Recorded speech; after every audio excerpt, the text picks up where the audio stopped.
एक तरह से आर्थिक मजबूती हो गई महिलाओं की, महिलाओं को रोजगार मिल रहा है, में बट रहा है। दिल्ली की 70 विधानसभा के अंदर बट रहा है, ठीक है। लेकिन जो सिलाई सेंटर की जो शुरुआत है वो जिले में एक हो रहा है अभी। यही हमारी बात है कि महिला होनी चाहिए, महिला है, यहाँ पे सीखे। आप देख रहे हैं दृष्टि दर्पण न्यूज। नमस्कार, मैं हूं कन्हैया शर्मा। आप देख रहे हो दृष्टि दर्पण न्यूज। मैं भारत की राजधानी दिल्ली में मौजूद हूं। मेरी मौजूदगी आज मोंडका विधानसभा में, और मेरे साथ कौन? बिल्कुल, मैं मीनू वर्मा, जिला अध्यक्ष किराड़ी जिला महिला कांग्रेस दिल्ली प्रदेश जी। और आपके चैनल के माध्यम से आपके दर्शकों को मेरी बहुत बहुत नमस्कार। और मैं ये बताना चाहूंगी आज आपको कि आज हमारे स्वर्गीय प्रधानमंत्री श्री राजीव गांधी जी की जयंती है। उसके उपलक्ष्य में जो है हम लोगों ने राहुल गांधी जी के निर्देश पे हमारी राष्ट्रीय जो अध्यक्ष है महिला कांग्रेस की अलका लांबा जी, पुष्पा सतवीर सिंह जी हमारी प्रदेश अध्यक्ष है, उनके निर्देश के अनुसार हमने ये सोचा है, उन्होंने हमें जो आदेश दिया है कि भाई हमने अपनी महिलाओं को मजबूत करना है। हर गली की, हर राज्य की, हर नगर की, हर क्षेत्र की और पूरे देश पैड है। हमारी खुद की मैन्युफैक्चरिंग है, ये हमारी कांग्रेस की महिलाएं ही बना रही हैं। और इसको उस जो महिलाएं हैं उनको हम सैलरी भी देते हैं जो बना रही हैं। एक तरह से आर्थिक मजबूती हो गई महिलाओं की, महिलाओं को रोजगार मिल रहा है। दूसरी बात यह है कि ये हमने किसी को बेचने नहीं है, जो पैड हमारे बन रहे हैं ये मुफ्त हमने बांटने, गली गली हर महिला में, हर घर के हम अंदर जा रहे हैं, उनको दे रहे हैं।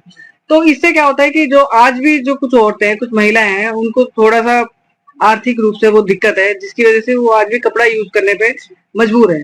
तो इससे क्या होगा कि एक तो उनकी स्वस्थता बनी रहेगी, जो उनके स्वास्थ्य के लिए जो हानिकारक है कपड़ा गंदा जो यूज करती है वो, और ये पैड जो जाएंगे उनके पास, उससे उनके स्वास्थ्य को उनको लाभ होगा, स्वास्थ्य लाभ होगा। दूसरी चीज ये कि हमने जो आज इसी उपलक्ष्य में, राजीव जी की जयंती के उपलक्ष्य में, सिलाई सेंटर हमारा जो है 14 जिले हैं दिल्ली के अंदर, 14 जिले के अंदर हमने आज एक एक सिलाई सेंटर की ओपनिंग की है। जैसे 14 जिले की आप बात कर रहे हो, जैसे दिल्ली में लगातार विधानसभा में बट रहा है, दिल्ली की 70 विधानसभा के अंदर बट रहा है। और दिल्ली के अंदर जितने भी हमारे वार्ड है, मतलब कि 300 के लगभग हमारे जो वार्ड है, सबके अंदर हमारा जो है पैड बट रहा है आज की डेट में, ठीक है। लेकिन जो सिलाई सेंटर की जो शुरुआत है वो जिले में एक हो रहा है अभी। 14 जिले, तो यानी कि 14 सिलाई सेंटर आज की डेट में हमारे खुल जाएंगे। जैसे जैसे ये इम्प्रूवमेंट आएगी, इसके अंदर इम्प्लीमेंट हमारा होगा, अच्छा चलेगा और इसका रिस्पांस बहुत अच्छा मिलेगा। मैं जानती हूँ इस बात को, क्योंकि महिलाओं को जागरूक है, महिला को पता है ये चीज काम आने वाली चीजें हैं, क्योंकि आजकल सभी टेक्निकल हैंड है। तो ये भी एक तरह की टेक्निक ही है। अगर आजकल लोग ड्रेस डिजाइनर बनते हैं, सब कुछ है, डिजाइनिंग का है, तो वो सीख जाएंगी तो अच्छे अच्छे डिजाइन निकालेंगे, उनके आर्थिक रूप से वो मजबूत होंगी। तो 14 जिले के अंदर हमने एक एक खोल दिया। उसके बाद हमारा प्लान जो है वो 70 की 70 विधानसभा के दिल्ली के अंदर हम ये जो है सिलाई सेंटर हमारे खुलेंगे, बिल्कुल फ्री, कोई इसका चार्ज नहीं है। 3 महीने का हमारा कोर्स है, इसका सर्टिफिकेट भी हमारा कांग्रेस पार्टी बना के देगी, जो महिलाएं हमारी रजिस्टर्ड हो जाएंगी। जैसे मैं आपकी बात रोकना, जैसे आपने ये बोला कि सब कुछ फ्री है जी, ये महिला के लिए, अगर 60 साल की महिला के अंदर इच्छा है कि मैं भी कुछ सीखूं इस उम्र में, तो उसके लिए भी हमारा सिलाई सेंटर ओपन है। वो आए, यहाँ पर सीखे। यहाँ पे कोई बाउंडेशन नहीं है, कि कोई कंडीशन नहीं है कि महिला ये होनी चाहिए, वो होनी चाहिए, महिला होनी चाहिए बस उनसे। यही हमारी बात है कि महिला होनी चाहिए, महिला है, यहाँ पे सीखे। कांग्रेस एक पहल जो इन्होंने की है बहुत ही अच्छी बात करते हो। दिल्ली के अंदर कांग्रेस में पहले जो काम था और आज के दौर में कांग्रेस में ऐसा क्या चेंज हुआ जो इस तरह कांग्रेस पीछे रह गई? देखिए, चेंज कुछ नहीं है। कांग्रेस हमारी 70 साल पहले भी हुई थी और आज भी हुई है। कांग्रेस ने हमेशा गरीबों की मदद की है। आप ये देखिए कि दिल्ली के अंदर वो सारी जितनी भी जगह, चाहे सुल्तानपुरी हो, मंगोलपुरी हो, त्रिलोकपुरी हो, आपकी जितनी भी है, सब गरीबों को जितने भी फ्लैट दिए गए, सब कांग्रेस पार्टी के राज में दिए गए हैं। इंदिरा गांधी जी ने दिए थे, शीला दीक्षित ने भी इनको आगे बढ़ाया है, हमारी लास्ट मुख्यमंत्री रही है दिल्ली की। तो कांग्रेस पार्टी हमेशा दलितों के, दबे हुए, कुचले हुए, जो हमारा वंचित जो वर्ग है, उसके साथ हमेशा कांग्रेस पार्टी खड़ी रही है।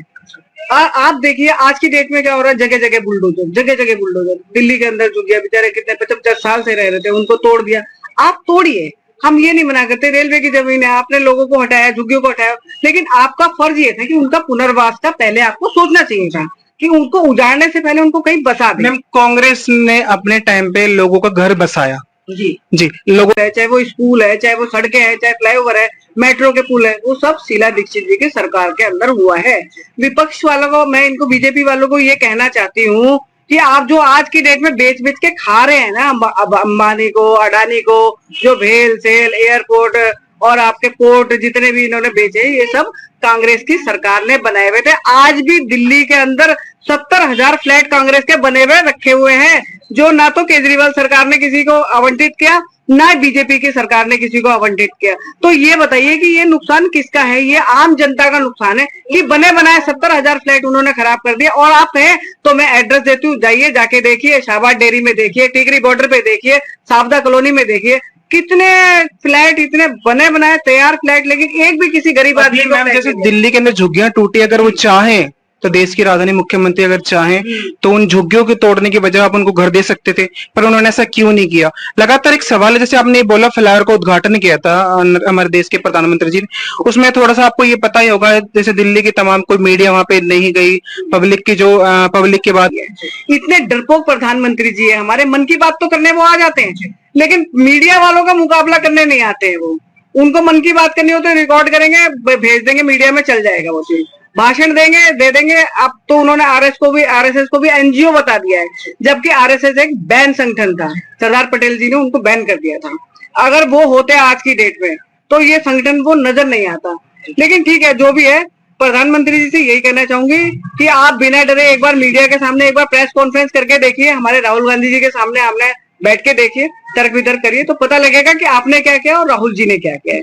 और आपका जो सवाल था कि ये आपकी मुख्यमंत्री जो रेखा गुप्ता जी वो बसा सकती है गरीबों को या नहीं बसा सकती है, देखिए उनकी मंशा होती बसाने की, तो वो पहले उनका इंतजाम करती बसाने का। देखिए उनकी मंशा क्या थी कि गरीबों को ही हटाओ। कांग्रेस का नारा था गरीबी हटाओ, और ये कॉर्पोरेट की सरकार जो बीजेपी की चल रही है दिल्ली और देश के अंदर, इनका नारा है गरीबों को ही हटाओ। आपने देखा वो जब नमस्ते ट्रम्प का एक प्रोग्राम हुआ था दिल्ली के अंदर, तो इन्होंने क्या करा था कि झुग्गियों को, जो हमारी झुग्गी वाले बेचारे हमारे देश के नागरिक थे, उनको हरे कपड़े से ढक दिया था। पूरी उनकी झुग्गियों के ऊपर हरा कपड़ा लगा दिया गया था कि गरीब आदमी दिखाई ना दे कि हमारे देश में गरीबी भी है, ट्रम्प को ये पता ही ना चले। जैसे जैसे गरीबों की अगर बात करते, जिस तरह से इलेक्शन, जब से मान ले आप ही इलेक्शन लड़ रहे हो, तो लगातार गरीबों के घर में जाते हैं, उनके घर में पानी पीते हैं, उनके घर में खाना खाते हैं, एक दिखावा होता है कि इन चीजों के लिए। देखिए आप खुद समझ सकते हो कि अब ये जितनी भी इन्होंने कैमरे पे आ गए, पूरा रिकॉर्ड है ये, वर्मा जी ने, प्रवेश कुमार वर्मा जी ने जो ये 1100 रुपए दिए थे। आज आप अभी इसी डेट में अगर आप उन झुग्गियों वालों से मिलने जाओगे ना, तो उनसे पूछना कि उसके बाद दोबारा कितने चेक उनको प्रवेश कुमार वर्मा जी की तरफ से मिल गए। जमाना होता था, आज के महंगाई में ये पता लग रहा है कि चीनी का क्या भाव है, दाल का क्या भाव, आटे का क्या भाव है। उस तरह ऐसा नहीं था। ठीक है, ये 2014 का नारा था जी, ना खाऊंगा ना खाने दूंगा। तो वो तो पूरा खा गए हैं देश को बेच बेच के। जितने भी हमारे राष्ट्रीयकरण हो रहा था चीजों का, भेल हो, सेल हो, एयरपोर्ट हो, कुछ भी चीज हो, उनको सबको प्राइवेटाइजेशन कर दिया, सबको बेच बेच के खा गए। लेकिन जनता को उन्होंने खाने नहीं दिया, जनता को भूखा मार रखा है। तेल का, पेट्रोल का, चीनी का, दाल का, महंगाई बढ़ी, घटी नहीं, महंगाई बढ़ी है। बिल्कुल महंगाई बढ़ी है। इस सरकार से देश का नौजवान, देश का किसान, देश की महिलाएं, देश के बुजुर्ग, हर वर्ग इस जो सरकार, जो मौजूदा सरकार है भारत के अंदर, इससे परेशान है। आप देखिए 2 करोड़ युवाओं को नौकरी का वादा किया था, कितनी नौकरियां मोदी जी ने दे दी है। किसानों को परेशान कर दिया। किसान पिछले 2 साल तक धरने पे बैठे रहे, उनको आश्वासन दिया हम देंगे, पर अभी तक कुछ किया नहीं। किसान तो हम सबसे पहले हमारा जो बिल होगा वो किसानों के ऊपर, पर ऐसा कुछ हुआ नहीं। जिस तरह का माहौल बना दिल्ली के अंदर, से माहौल नहीं पड़ा, पर आधे स्टेट में इनका लाभ भी मिला। कांग्रेस ने जितने भी लाभ किए वो सबका फायदा उठा रहे हैं। इसमें लगातार पंजाब की जनता ये कहती है हमारे लिए सबसे बेस्ट था कांग्रेस। देखिए मैं बताना चाहूंगी, ये सरकार जो है ना, इतनी निकम्मी सरकार है। इसका एक ही लक्ष्य है कि जो काम करते हैं वो काबिल तारीफ होता है। एक ऐसे नेता जो देश के प्रधानमंत्री बनने लायक था, जिस तरह पहलगांव में जो अटैक हुआ था, उस तरह हमारे देश के प्रधानमंत्री श्री नरेंद्र मोदी जी की जनता ने देखा। तो देश की जनता के दुख सुख में खड़ा होगा आके आदमी। अब मैं ही हूं, मैं अपने मोहल्ले पड़ोसियों के दुख सुख में खड़ी होंगी तो मोहल्ले वालों को मैं ही अच्छी लगूंगी ना। तो जो देश के दुख सुख में देश की जनता के साथ खड़ा होगा, तो देश की जनता उस आदमी के साथ खड़ी होगी। राहुल जी पहलगाम हमले के जो विक्टिम थे उनसे सबसे मिल के आए हैं, सब लोगों से मिल के आए, पहलगाम भी हो गया है। तो अब देश की जनता खुद ये तय करेगी कि कौन आदमी उनके लिए प्रधानमंत्री बनने लायक है, कौन नहीं है। मोदी जी को 3 टर्म दे दिए, आप भी 15 अगस्त वाले दिन लाल किले पे खड़े हो गए, 2 टर्म और मांग रहे, 10 साल और दे दो। आपने भाई 15 साल में पूरा देश बेच के खा गए हो। पूरे देश के लोगों को, देश की जनता के लिए आपके चैनल के माध्यम से बताने जा रही हूँ कि अपनी मर्जी से नहीं जाएंगे, भगाए जाएंगे। ये जनता भगाएगी देश की। इनको यही कहना चाहती हूँ कि जनता का अब समय आ गया है। ये मोदी जी अपनी मर्जी से जाने वाले नहीं, इनको धका के भगाना पड़ेगा। अब की बार वोट जो है आपको कांग्रेस को देनी पड़ेगी। मेरे खुद बहुत सारे काउंसलर है, निगम पार्षद जानकार है, उनकी वीडियोस मेरे पास आई थी, तो उन्होंने भी मुझे बताया कॉल करके कि मीनू जी, जो एमसीडी के कर्मचारी थे उनकी बेचारों की छुट्टी थी संडे की, उनको भर भर के गाड़ियों में लेके, इनको जनता का एक आदमी नहीं मिला कि इनके साथ जनता जाके फ्लाईओवर के उद्घाटन में खड़ी हो जाए। हर हर मोदी या घर घर मोदी जो इनके नारे थे वो जनता का जाने का कोई रीजन था, ये बताइए। देखिए, जनता अगर प्रधानमंत्री अच्छा काम करता, पहले भी प्रधानमंत्री हुए हैं देश में, वो आते थे सड़कों पे तो लोग पागलों की तरह उनके पीछे भागते थे, निस्वार्थ भागते थे, बिना किसी वजह के भागते थे, किसी कोई ने बुलाने नहीं जाता था, बस उनको पता लगता था कि नेहरू जी आ रहे हैं, राजीव गांधी जी आ रहे हैं, लोग पागलों की तरह बेतहाशा दौड़ते थे उनके पीछे। लेकिन एक ये हमारे मोदी जी, इनके कर्मकांड ऐसे है ना कि हमारी दिल्ली की जनता क्या पूरे देश की जनता समझ चुकी है कि ये सिर्फ बोलने वाले। महिला बिल इन्होंने पास किया हुआ, लागू नहीं किया। किसान बिल, इनकी बात की किसान बिलों की थी, वो आज तक लागू नहीं हुआ इनका। तो बताइए आप कि जो बोलने का आदमी है, काम नहीं करेगा तो उसको जनता क्यों पसंद करेगी। जिस तरह बीजेपी के कामों से इतनी नाराजगी दिखा रहे हैं हम, ये जिस तरह, मैम अपना नाम बताइए। सुनीता शर्मा जी, क्या करते हैं मैम आप? मैम, मैं तो मैं सिलाई सिखाती हूँ। जी, कितने सालों से आप काम कर रहे हैं? हम 15 साल हो गए काम करते करते। कुछ ऐसा हुआ कि जिस तरह कांग्रेस पार्टी के कामों की अगर तारीफ कर रहे हैं, लगातार काम कर रहे हैं, इससे पहले भी आप कहीं और भी काम करे हुए, जिस तरह बीजेपी की पार्टी में से कोई सिलाई सेंटर नहीं खोला, कोई महिला जिस तरह का जो सेफ्टी बांट रहे हो, ऐसा कोई बीजेपी पार्टी काम नहीं किया, आम आदमी पार्टी ने काम नहीं किया, जो काम कांग्रेस पार्टी करी, इसके बारे में कुछ कहना चाहेंगे? नहीं सर, मैं कांग्रेस की तरफ से, उससे पहले हमने कुछ नहीं किया बाहर।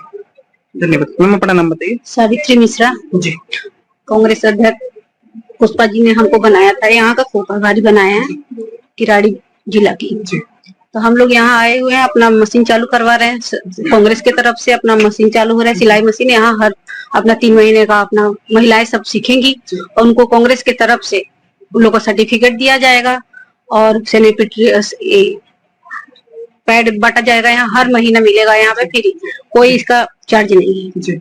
हम आप कब से हो कांग्रेस में, ये बताइए। हम तो कांग्रेस से जुड़े हुए हैं, हमारे तो 2008 से हम जुड़े हुए हैं और इलेक्शन भी लड़ी हूँ मैं निगम का। मैं विकासपुर विधानसभा से हूँ और वहाँ हम लोग अपना वहाँ से को प्रभारी बना के भेजा गया है यहाँ कि पब्लिक के बीच में जाओ, देखो वहाँ की क्या दिक्कत है, क्या अपना प्रॉब्लम है, अपना सॉल्व करो और यहाँ से फिर हमको। धन्यवाद। मैम अपना नाम बताइए। मेरा नाम शक्ति शर्मा है, मैं किराड़ी जिला की प्रभारी की। और मैम कांग्रेस पार्टी में कब से जुड़े हुए हैं? कांग्रेस पार्टी से मुझे हो गया 18-20। देखो, कांग्रेस पार्टी ने मुझे इज्जत दी है, जब भी हम आज तक अभी तक कांग्रेस में जुड़े हुए हैं। हमें दूर से पता लगता है कि हाँ वो ऑफिस में गई थी, बीजेपी के ऑफिस में गई थी, उसको पीटा है लेडीज को, या आम पार्टी ऑफिस में गई है उनको पीटा है। मेरे साथ भी बेसुलूकी बहुत ज्यादा करी है। जब मैं किसी काम से गई हूँ, लेडीज को लेके काम से गई हूँ, तो मेरे साथ भी बेसुलूकी उन्होंने करी है। आम पार्टी वालों ने भी। अभी बीजेपी की अभी मोहन गार्डन में हमारे जहाँ मैं रहती हूँ नजौर जिला में, वहाँ पवन शर्मा जी हैं, तो पवन शर्मा विधायक है, वहाँ पे जो सीवर की लाइन भर गई थी, तो लेडीजों को मैंने भेजा कि जाओ कंप्लेन करो वहां जाके, मैं नहीं जाऊंगी, आप लोग जाओ। तो वो गए तो उनको पीट दिया कि मेरे घर में आए और मेरे घर में पुलिस भेजी होगा। अभी की बात है, 1 महीना भी नहीं हुआ, उसके मेरे पास है, रिकॉर्डिंग भी है, सब कुछ है। मतलब ये दूसरा चांस है। इससे पहले भी बवाना विधानसभा में एक मैम है मुस्कान जी, जिस तरह उनको जो भेदभाव करते हैं वो लगता है अच्छा है? वो बिल्कुल भी अच्छा नहीं है। उनके भेदभाव नहीं तो हम लोगों को बिल्कुल ही खत्म कर दिया। जो आज हमारे दिल्ली में, भारतवर्ष में जो हो रहा है, भेदभाव के कारण ही लड़ाई झगड़े, कोई प्रेम मोहब्बत नहीं रही। अभी हमारे राहुल गांधी जी ने यात्रा निकाली थी तो मोहब्बत की दुकान, तो उसमें मोहब्बत की दुकान में कितने जुड़े थे, और वो मोहब्बत की दुकान से वाकई में हम लोगों को बहुत वो हुआ कि हम मुसलमान, हिंदू, सिख, ईसाई सब हम भाई भाई हैं। और आज से 20 साल पहले या 2014 के बाद ये तो कहते हैं हम आजाद हुए। इनसे पूछो तिरंगा जो फहरा रहे हो आप अभी 15 अगस्त को, वो कब का फहरा रहे हो? 1947 से आजाद हुआ था देश कि नहीं हुआ था? उनसे ये क्वेश्चन करना आप लोग। तो वो कहते हैं 1947 को फहराया, तो फिर 1400 आप क्यों कह रहे हो कि हम भारत? आपसे एक सवाल है मैम, थोड़ा सा आप बताइए। देखिए, हमारे देश में 15 अगस्त पे ही आजादी का दिन मनाया जाता है, क्योंकि जो साइन हुए थे ना, जब बंटवारा हुआ था देश का, तो जो साइन पहले हुए थे वो पाकिस्तान की फाइल पे पहले साइन हुए, इसलिए वो 14 तारीख साइन होने चाहिए। तो 14 अगस्त सन 1947 को साइन जो पहले हुए थे वो पाकिस्तान की फाइल पे हुए थे। हमारे जो देश के आजादी के साइन हुए थे वो 15 अगस्त 1947 को हुए थे, और तभी से ये 15 अगस्त पे आजादी मनाई जाती रही है, और आगे भी जब तक चलता रहेगा तब तक 15 अगस्त 1947 वाली दिन तारीख वो रहेगी। मेरा एक सवाल और है लास्ट, जैसे जिस तरह कांग्रेस पार्टी के हमारे जो पहले अध्यक्ष थे दिल्ली के प्रदेश अध्यक्ष अरविंद सिंह लवली जी की अगर बात करें, वो मंत्री भी रहे कांग्रेस पार्टी में, उनको अच्छी पोजीशन भी दी कांग्रेस पार्टी में, पर ऐसा क्या हुआ जो उन्होंने पार्टी छोड़कर बीजेपी का दामन छोड़ा?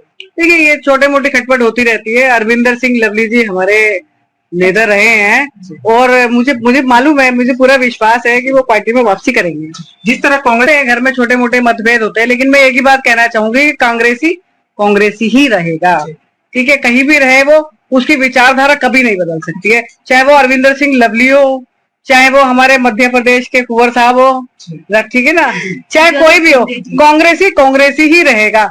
अंत में इधर उधर घूम के भटक होती है। और कैमरा पर्सन के साथ निशान जी, मैं कन्हैया शर्मा, दृष्टि दर्पण न्यूज, दिल्ली। नमस्कार।